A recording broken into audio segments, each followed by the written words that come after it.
The rain was lashing against the windows of our Bristol home, a fitting soundtrack to the storm brewing inside me. For 17 years, this house had been our sanctuary, the place where Mallory and I built our life, brick by brick, memory by memory. Now it felt like a prison, a constant reminder of the lies that had been woven into its very foundations. Tobias, 46, and until recently I was a moderately successful architect, designing eco-friendly homes that blended seamlessly with the natural landscape. I loved my work, found immense satisfaction in creating spaces where families could thrive. Mallory, my wife, was a respected head nurse at the local hospital, a woman of unwavering compassion and strength. Or so I thought. Our life wasn't perfect, of course. We'd weathered our share of storms, moments of financial stress, the everyday challenges of juggling demanding careers. But through it all, our love had been the anchor, the constant that kept us grounded. Or so I believed. The first crack appeared subtly, almost imperceptibly. Mallory started working longer hours, claiming the hospital was understaffed. She seemed perpetually tired, her usual vibrancy replaced by a weary resignation. I attributed it to the pressures of her job, offered to take on more responsibilities around the house, cooked her favorite meals, and tried to create a relaxing atmosphere for her to unwind. Looking back, the signs were there, glaringly obvious. The hushed phone calls she'd take in the garden, the way she'd flinch when I touched her, the sudden interest in her appearance. But I was blinded by love, by trust, by the unwavering belief that Mallory and I were in this together forever. The truth detonated in my life like a bomb. It was a Tuesday morning, a day like any other. Mallory had already left for work, and I was preparing for a site visit when my phone buzzed with a notification. It was an email from an unknown address. The subject line simply read, "The truth." My heart pounded in my chest as I opened the email. Attached was a file, a series of photographs. I clicked on it, and the images flooded my screen, each one a searing indictment of Mallory's betrayal. There she was in the arms of another man, kissing him passionately, laughing with him, her eyes shining with a joy I hadn't seen in years. The man was Jasper, a cardiologist at the same hospital where Mallory worked. He was a sleek, handsome man, radiating an air of arrogant confidence. In the photos, they looked like they were on top of the world, oblivious to the devastation they were leaving in their wake. The world spun. I felt like I was going to be sick. The blood drained from my face, leaving me trembling and weak. I stumbled to the sofa, the photos still burning in my mind, replaying themselves over and over again. How could she do this to me? After all we'd been through, after all the sacrifices we'd made for each other, how could she throw it all away for a cheap fling? I spent the rest of the day in a daze, unable to think, unable to feel anything but a crushing sense of betrayal. I tried to call Mallory, but my hands were shaking so badly I could barely dial the number. When she finally answered, her voice was bright and cheerful, completely oblivious to the turmoil raging inside me. "Hey, honey, how's your day going?" she asked, the words caught in my throat. I couldn't bring myself to confront her, not yet. "Fine," I managed to croak out. "Just busy. I'll see you tonight, okay? Love you," she chirped and then hung up. "Love you." The words echoed in my mind, hollow and meaningless. How could she say that to me while she was carrying on with another man? That evening, I waited for Mallory to come home. The photos spread out on the dining room table like evidence in a trial. My hands were clammy, my stomach churning with a mixture of anger and dread. When she finally walked through the door, her face lit up with a smile. "Tobias, I am home," she exclaimed, dropping her bag on the floor and heading towards me for a kiss. I recoiled, stepping back to avoid her touch. Her smile faltered. "What's wrong?" asked, her eyes narrowing with suspicion. I gestured towards the table, the photos a silent accusation. She followed my gaze, her face draining of color as she recognized the images. Her eyes widened in horror and she gasped, her hand flying to her mouth. "Tobias," she stammered, her voice trembling. "Don't," I interrupted, my voice cold and hard. "Don't even try to deny it. I've seen the proof." She sank into a chair, her body shaking with sobs. "It's not what you think," she pleaded, her eyes filled with tears. "Oh, really?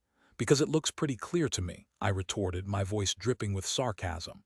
"You and Jasper wrapped in each other's arms, kissing like teenagers. What am I supposed to think? It just happened, she whispered, her voice barely audible. It just happened, I repeated, incredulous.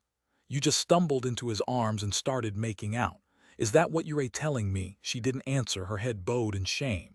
How long? I asked, my voice dangerously low. She hesitated for a moment, then whispered, 6 months, 6 months, half a year. All that time Shed been lying to me, deceiving me, betraying me in the most intimate way possible. 6 months, I repeated, the words tasting like ash in my mouth. And all this time you've been pretending to be my loving wife. I do love you, Tobias, she insisted, her eyes pleading. Don't, I said again, my voice rising. Don't you dare say that to me. Not after what you've done. You've destroyed everything, Mallory. Everything we've built together.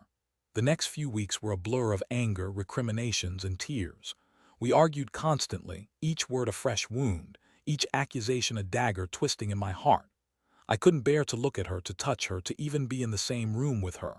I moved into the spare bedroom, unable to share the same bed with her, the same space. The house, once our sanctuary, had become a battlefield, a constant reminder of the betrayal that had shattered our lives.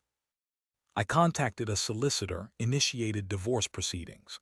Mallory begged me to reconsider, to give her another chance, but I was resolute. The trust was gone, irrevocably broken. There was no going back. As the divorce progressed, I started to piece together the fragments of Mallory's affair. I learned that Jasper was a serial cheater, a man who preyed on vulnerable women, using his charm and charisma to seduce them into his web of deceit. Had targeted Mallory, showering her with attention, flattering her ego, making her feel special and desired.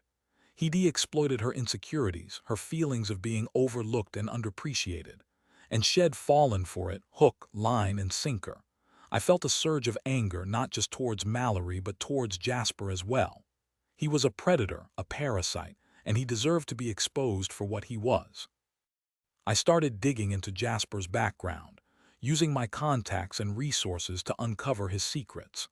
It wasn't long before I discovered that he'd been involved in some shady dealings at the hospital, manipulating research data to benefit pharmaceutical companies. I gathered the evidence, compiled a detailed report, and presented it to the hospital board. They launched an investigation, and Jasper was quickly suspended, his career in tatters. Seeing him brought to justice gave me a sense of satisfaction, but it didn't fill the void in my heart. The pain of Mallory's betrayal still lingered, a constant ache that refused to subside.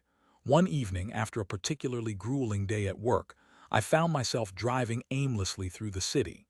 The rain was still falling, the streets slick and shimmering under the streetlights. I pulled over to the side of the road, overwhelmed by a wave of sadness and despair. As I sat there staring out at the rain-soaked streets, I received a phone call. It was from an unfamiliar number. Hello, I answered, my voice barely a whisper. Tobias, it's Gwyneth, the voice on the other end said. Gwyneth, Jasper's wife. My heart skipped a beat.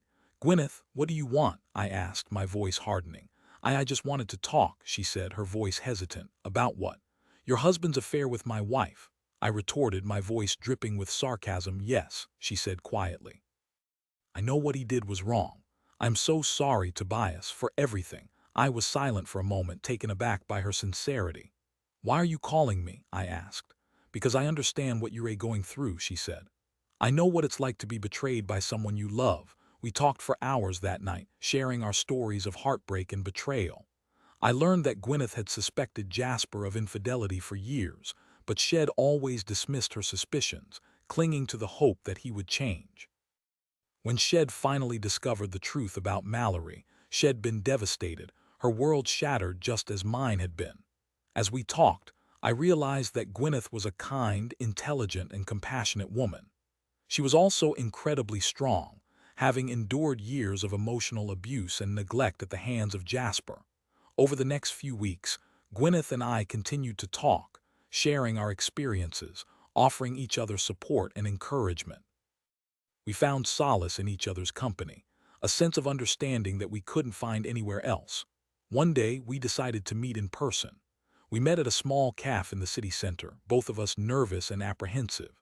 As soon as I saw Gwyneth, I felt an instant connection. She was beautiful, with kind eyes and a warm smile. We talked for hours about everything and nothing, and I found myself drawn to her in a way I hadn't expected. Over time, our friendship blossomed into something more. We started spending more time together, exploring the city, going for walks in the countryside, sharing our hopes and dreams. I found myself falling in love with Gwyneth, with her strength, her compassion, and her unwavering optimism. She, in turn, seemed to feel the same way about me. We were both broken, wounded by the betrayals of our spouses, but we found healing in each other's arms. Our relationship wasn't without its challenges. We both carried a lot of baggage, a lot of pain from our pasts. But we worked through it together, communicating openly and honestly, supporting each other every step of the way. Eventually, our divorce became final. Mallory moved out of our house, leaving me alone with the memories of our life together. It was a painful and difficult time, but I knew that it was the right thing to do. I started to rebuild my life, focusing on my work, my friends, and my new relationship with Gwyneth. We moved in together, creating a new home, a new sanctuary built on a foundation of trust and love. Mallory eventually reached out to me, asking for forgiveness. She seemed genuinely remorseful, acknowledging the pain she had caused me. I listened to her, but I couldn't bring myself to forgive her completely. The scars of her betrayal were too deep, the wounds too raw. However, I did offer her my compassion. I understood that she had made a mistake, a terrible mistake, but I also knew that she was a good person at heart. I learned that she was facing some serious health issues and didn't have anyone.